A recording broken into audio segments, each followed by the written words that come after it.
أنا دفنتها بإيدي ولقيتها عايشة في البيت. أنا مش مجنون، بس لو سمعت اللي حصل ممكن تفتكر إني كده. بس كل ده بدأ من سنين. يوم الحريق أبويا مات قدامي، النار كانت ماسكة فيه، كان ممكن يهرب بس رجع عشان ينقذني. آخر حاجة قالها: خليك فاكر ما تثقش في حد.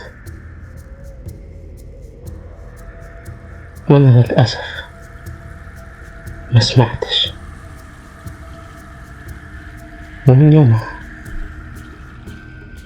وانا حاسس ان في حاجة خرجت من البيت وفضلت معايا.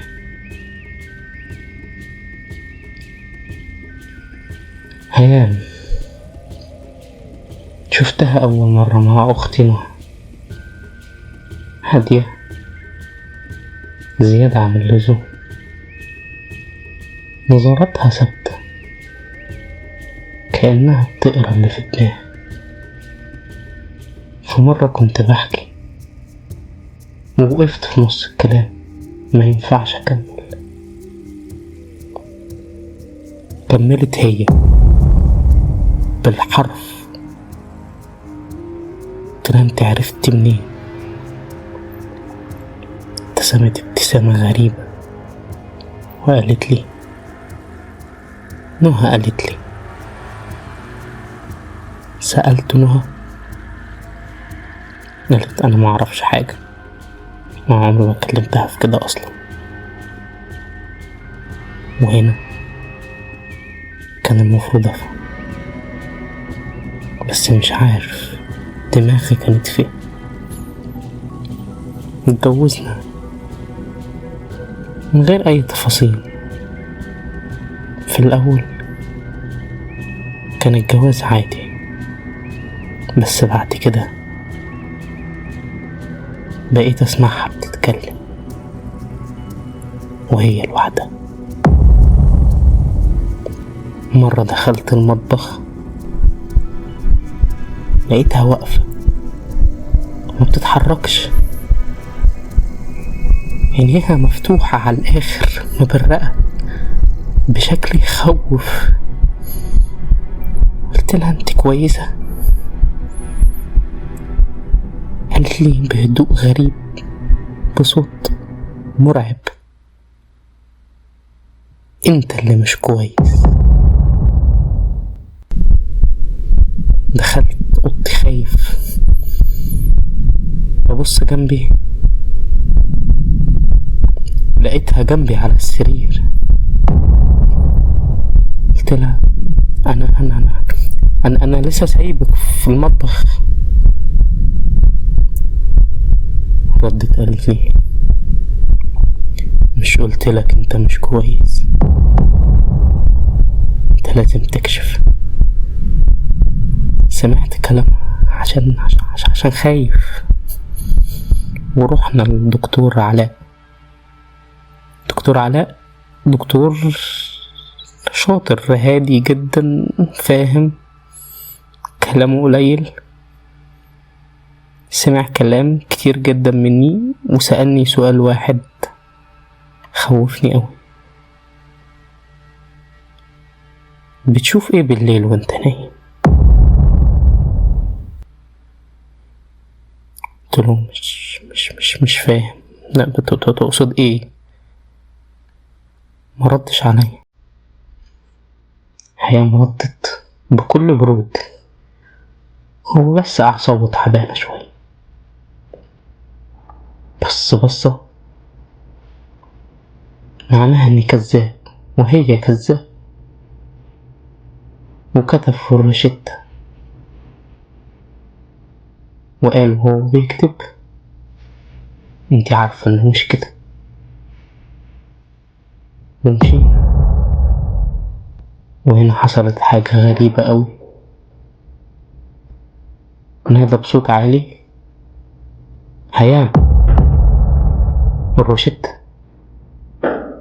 بصيت له هيام وما اتضايقتش، مع انها عمرها ما سمحت لحد يناديها باسمها. كان موقف غريب بس ما كنتش قادر افتحه معاها. هيام اقترحت نعزل، وكالعادة انا سمعت كلامها. انا خايف ويمكن هي تطلع صح. انا وافقت. نقلنا شقة جديدة، وهناك قابلت حسن، محامي شاطر، وقف جنبي في كل حاجة. من ساعة ما روحت ساعدني في تجارتي، اتنصب عليا، رجعلي حقي. حتى اتخانقت مع هيام، سمع صوتنا واتدخل، وهو اللي هدى المشكلة.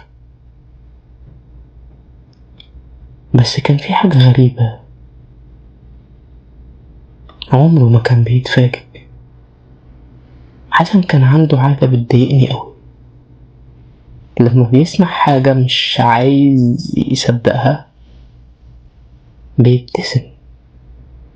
مش استهزاء، ابتسامة حد عارف النهاية ايه. في يوم بعدها اختي كلمتني، قالت لي تعالالي حالا. رحت لها، ورتني صور هيام مع راجل.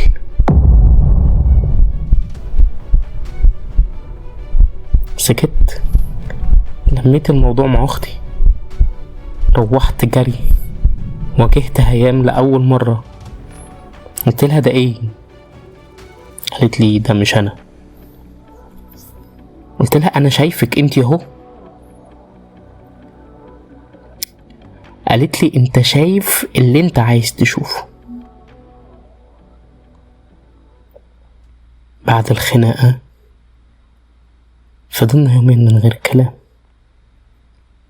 هيام كانت بتتصرف عادي، ودي كانت اكتر حاجة خوفتني. وزاد الموضوع بعدين. مرة رجعت من برا بدري، لقيتها واقفة قدام المراية بتتكلم. قربت منها، صورتها ما بتتحركش. ابتسمت لي، صورتها بصت لي من جوه المراية وابتسمت لي. جريت، خفت، جريت على حسن، قلت له انا هتجنن. سكت شوية وبعدين بصلي، قال لي الموضوع ده لازم ينتهي. الكلام اللي بتقوله ده لو حقيقي يبقى خطر على حياتنا. قلت له اعمل ايه؟ سكت وبعدين قال في حاجات لازم تتوقف. اداني علبة وقال خلي الباقي عليا. فهمت ان قصده ان اخلص عليها، بس ازاي؟ انا بشوفها بترعب، عينيها بتشوف كل حاجة جوايا. دخلت البيت، ايدي بتترعش، معايا الاكل اللي حطيت فيه السم. هيام بصت لي وقالت انت متأكد؟ قلت لها من ايه؟ ما ردتش عليا. قالت حاجة غريبة، قالت ما تتأخرش تاني، وشربت وقعت على الأرض. خرجت من الأوضة بجري، قعدت على الكنبة اخد نفسي هموت. كلمت حسن يجي عشان ندفنها. حسن رد عليا قال لي انت كويس؟ قلت له اه كويس، يلا عشان ندفنها. قال لي ما احنا دفناها. قلت له انت بتقول ايه؟ قال لي يا ابني انت لفيتها بايدك ودفناها. انت بتقول ايه؟ انا لسه اموتها حالا. دخلت الاوضه ملقيتهاش، جريت عليه قلت له وريني احنا دفناها فين. رحت معاه وحفرت لقيتها، هي فعلا كانت هناك. حسن قال لي انت كده بقت صعب قوي ولازم نروح للدكتور بتاعك ده. وفعلا رحنا. علاء ما استنيناش نتكلم لأول مرة قال من غير ما تتكلموا انا مفيش اي حاجة في ايدي، بس انا عارف الحل عندي. والغريب يعني قال هيجي معانا من غير سبب مفهوم، على عمري ما شفته برا العيادة. وقبل ما نمشي بص ليا وقال انا عارف انكم رايحين، بس انت اللي مش عارف انت رايح ليه. وسكت ومشينا، ما سألتوش هو قصده ايه. ورحنا لعم محروس. اول ما دخلت بصلي وقال اتأخرت يا باشمهندس. قلت اتأخرت ايه وعلى ايه وانت عرفت منين الموضوع مهندس ده؟ محدش يعرفه. انا مش عارف انتوا مين وبتعملوا ايه. كنت مرعوب. قلت له انت عرفت منين؟ رد بص وعلاء وقال له ليه رجعته؟ بص لي تاني وقال مشكلتك مش مع الحي، مشكلتك مع اللي اتحرقوا. قلت له مين؟ قال لي اللي ماتوا في بيت النار واللي رجعوا منه رجعوا بحاجة مش بتاعتهم. علاء ما شوفكوش هنا تاني، ده احسن ليكم. طلعنا. حسن ما تكلمش من الرعب، انا ما تكلمتش مش قادر. في الاخر قال في حد لازم تكلمه قبل اي حاجة. قلت له قصدك مين يا حسن؟ قال لي اهلك. بيت النار بيت اهلك، انت حكيت لي.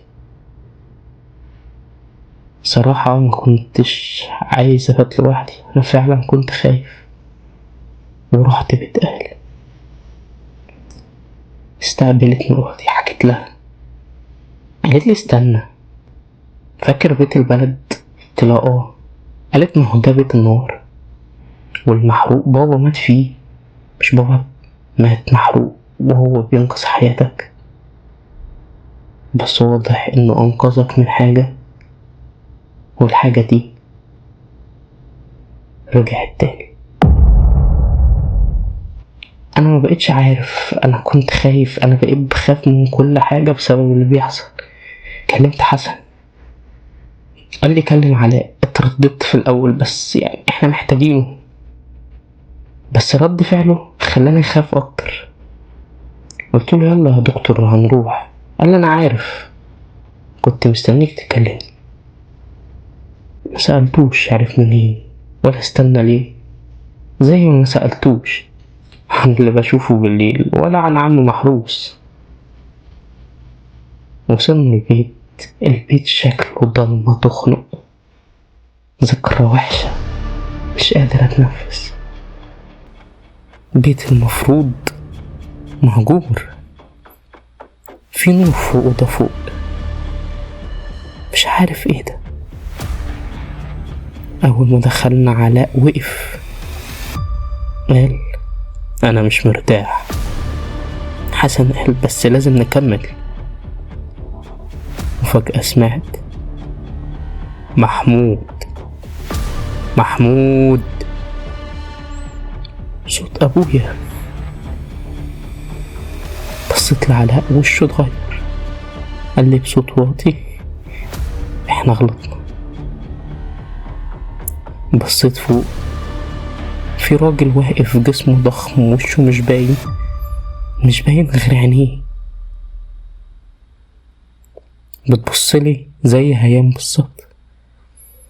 دخلنا جرينا على السلم، لقينا السلم عليه رجلين بتطلع لوحدها. على الأقل دي مش أي رجلين. قلت له مش فاهم. قال اللي فوق ما عندوش رجلين. ولما بصيت فوق لقيت الراجل اللي كان واقف بيبصلي بس فعلا ما عندوش رجلين. ببص لعلاء، قال لي الراجل اختفى. ببص ما لقيتش حد. قلت له طب يلا نطلع بسرعة. طلعنا دخلنا المكتب، كل حاجة محروقة إلا حيطة واحدة بس عليها لوحة. اللوحة موجود فيها أبويا واقف جنب راجل على كرسي.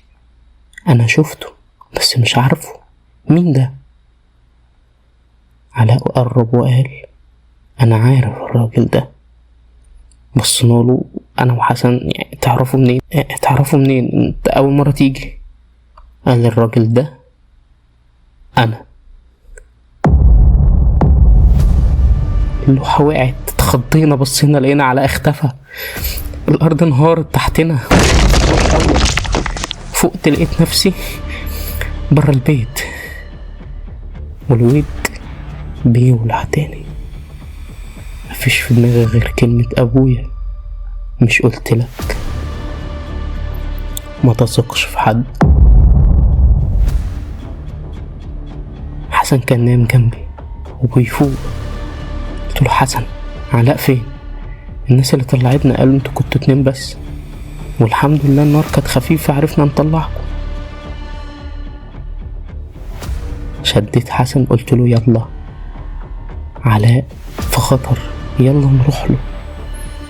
ما كنتش عارف طريق العيادة بس حسن كان عارفه كويس. ولما وصلنا لقينا مفيش عيادة، حتة أرض، بيت مهجور، بيوت فلاحين حواليه. فين العيادة؟ أنا جيت هنا مع مراتي أكتر من مرة ومع حسن 100 مرة. لقينا راجل سألناه قال انتوا مين؟ قلت له بس عايزين نعرف. قال بصوت واطي كأنه خايف حد يسمعه مفيش حد هنا من 18 سنة. صحاب البيت ده ماتوا محروقين. الحاج علاء وبناته هيام ورحمة. بعدها بصلي وقال انت شبهه. انا شبهه؟ وبعد اذنكم اتفضلوا. ببص لحسن انده عليه يكلمه، ببص ملقتش الراجل مشي. بصيت لحسن بيصلح في العربية قلت له اللي حصل. قال لي يا ابني مفيش حد غير انا وانت. بصيت لحسن قال لي يا ابني مفيش غيري انا وانت. بس عموما لو اللي بتقوله بجد يبقى لازم بيت البلد يتباع. رجعت بيتي، الدنيا هادية. أول مرة من زمان أحس إن أنا، لحد ما تليفوني رن. رديت، سمعت صوتي. اوعى تصدقهم، اوعى تصدق نفسك.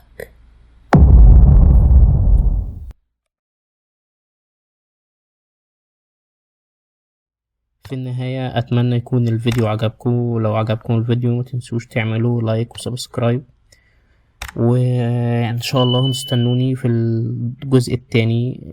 هينزل الخميس الجاي إن شاء الله، بس لو القناة وصلت 1000 سبسكرايبر و1000 لايك إن شاء الله هنزله الاتنين مش الخميس. بالتوفيق إن شاء الله.